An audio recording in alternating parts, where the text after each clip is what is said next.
Saya mohon sebesar-besarnya ya, sebelum saya sampai ke inti bahasan, bagi yang akan berangkat haji, tolong ingat nasihat saya ini. Tolong jangan antum, maaf sebesar-besarnya kalau kalimat ini kurang menyenangkan, sia-siakan ya, kepercayaan Allah ini tanpa memaksimalkan nilai ibadahnya, karena tidak setiap waktu antum bisa berhaji. Ya, tidak mungkin dan belum tentu tahun depan bisa mendapatinya lagi. Jadi kalau punya kesempatan sekarang, sebelum berangkat maksimalkan. Dan tolong yang punya usaha di KBIH, punya travel, demi Allah saya katakan, tolong jangan zalimi ya saudara-saudara kita yang akan berhaji. Ya cuman sekedar orientasi dunia saja, untuk apa? Kasihan ada yang jual sawah, jual kebun, jual macam-macam, sampai sana jadi keliru. Ya, saya suka bersedih, saya kan tugas pernah itu 2010 di sana. Untuk tawaf saja, banyak orang ketakutan tidak sah tawafnya, tapi membebani diri sendiri. Ya, tawaf itu kan doanya yang sunnah cuma 2. Yang pertama dari Hajar Aswad ke Makam Ibrahim. Yang kedua dari Rukun Yamani ke Hajar Aswad. Itu pun doanya sudah kita hafal, jangankan yang mau haji, yang belum haji aja sudah di dalam kepalanya. Bukan di luar kepala, di dalam kepala. Ya, dari Hajar Aswad ke Makam Ibrahim. Subhanallah, alhamdulillah, wa la ilaha illallah, Allahu akbar. Dari Rukun Yamani ke Hajar Aswad, hafal kita, bahkan punya istilah sendiri yang orang Arab aja nggak tahu itu. Lihat, Rabbana atina fid dunya hasanah wa fil akhirati hasanah wa qina, apa istilahnya? Tuh, sapu jagat, orang Arab aja nggak tahu. Cuma antum yang tahu, doa sapu jagat. Doa jagat nggak ada sapunya, doa sapu nggak ada jagatnya. Ini antum aja. Orang Arab nggak tahu. Ya, doa yang sunnah cuma itu, tapi itu ada kisahnya. Yang kalau Anda kerjakan dengan benar, ini kan asal mulanya.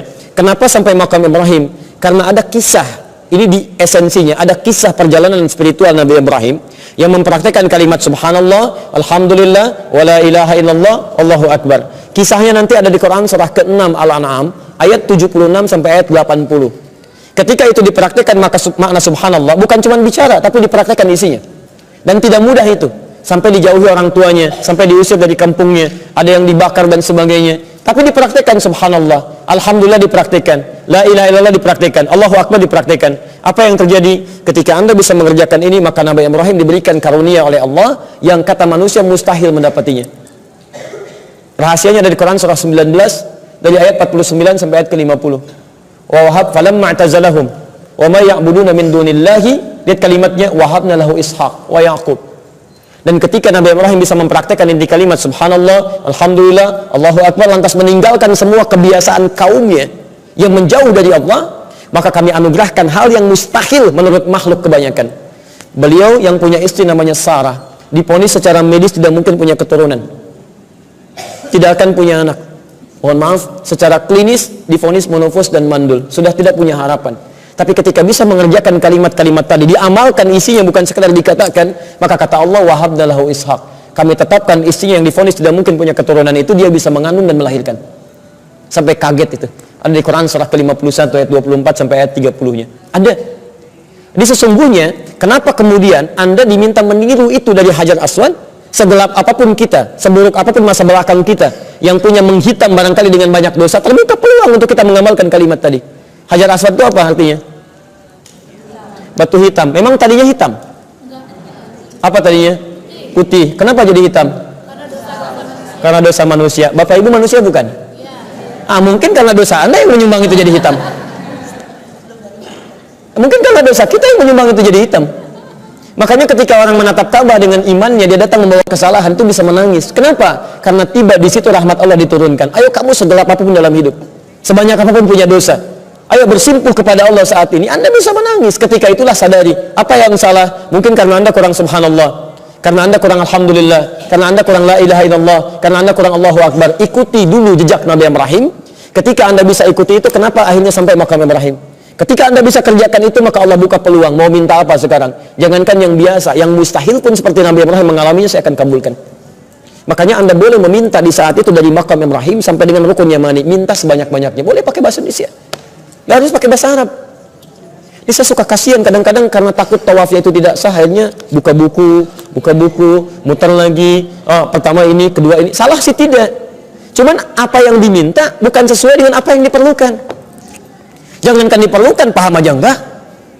Di apa yang dibacakan tidak dipahami. Bagaimana permintaan itu bisa dikabulkan dengan baik, sedangkan Anda pun tidak paham apa yang dibaca. Akhirnya apa yang terjadi? Sudah dibaca-baca, lupa berapa putaran. Itu sering terjadi. Jadi saya mohon sebesar-besarnya coba belajar dengan baik. Akhirnya kenapa kemudian di Rukun Yamani sampai dengan Hajar Aswad dikembalikan kepada Rabbana atina fid dunya hasanah? Karena sifat manusia itu cenderung banyak punya keinginan. Jadi kalau disuruh minta. Sedangkan apa yang diminta itu belum tentu dibutuhkan. Silahkan cek. Bapak kalau punya sepeda, mau minta apa? Motor. Sudah punya motor, minta apa? Sudah mobil? Masya Allah, kapal, pesawat. Luar biasa. Baik, punya garasinya. Mau disimpan di mana tuh? Itu manusia. Ya, punya sepeda aja, sering dipakai untuk olahraga, pada subuh. Ke masjid belum pernah dipakai. Di Anda saja yang punya sepeda belum bisa mengantarkan Anda untuk beribadah kepada Allah, sudah mau minta motor. Terus motor punya belum bisa dipakai ke masjid juga, sudah mau minta mobil. Anda butuh kendaraan apa lagi supaya bisa mengantarkan Anda dekat dengan Allah? Makanya kemudian diseleksi itu semua supaya berkah dunia kita, bahagia akhirat kita.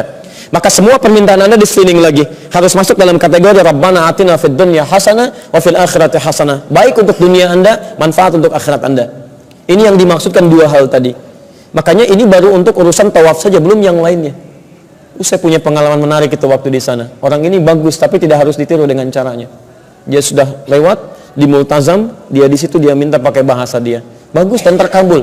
Cuman caranya tidak harus ditiru. Ada seorang anak muda, dia belum menikah, datang ke situ. Ya Allah, saya belum punya jodoh ya Allah. Sampai hari ini saya datang ke Ka'bah meminta khusus ke sini ya Allah. Mohon kabulkan ya Allah, kirimkan jodoh yang saleh. Masya Allah. Ketika memohon, tiba-tiba ada seorang perempuan di sampingnya. Ya, tinggi, putih, hidungnya mancung. Langsung dikasih contoh. Kayak gini ya Allah. Kayak gini. Oh, itu luar biasa. Lengkap lah. Kurang apa lagi? Ya. Tapi dia benar. Dia benar. Dia minta apa yang dia butuhkan. Dia minta apa yang dia butuhkan. Dan itu betul Pak. Setelah itu dia pulang, dia menikah. Saya dikasih kabar, dia menikah. Walaupun bukan dengan yang tadi. Tapi tetap dia terkabul. Ya, banyak cara untuk kita bisa hadirkan. Nah, itu bisa bayangkan kalau tadi baru sekedar keliru tapi tidak menghilangkan rukun, dia masih sah. Ini sekarang ada yang berangkat sudah sampai sana hilang pahalanya. Allah tawarkan surga tapi dia bakar dengan sifat-sifat yang tidak baik, ria. Itu kan hilang. Sekarang Pak, orang tawaf saja. Subhanallah, alhamdulillah, Allah. Kan habis gitu. Sayang, kenapa nggak diingatkan?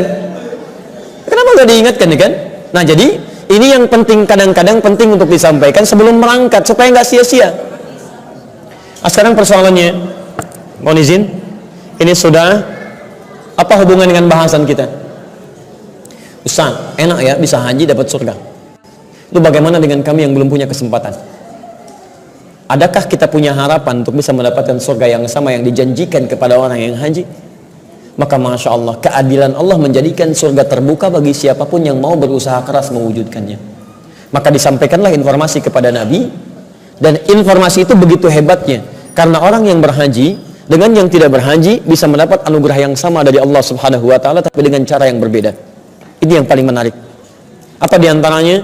Ayo kita lihat Al-Bukhari nomor hadis 518, yang dengan keterangan ini baik yang berhaji ataupun yang tidak berhaji sama-sama diminta oleh Allah melalui lisan Nabi untuk mempersiapkan sebelum dia masuk kepada momentumnya.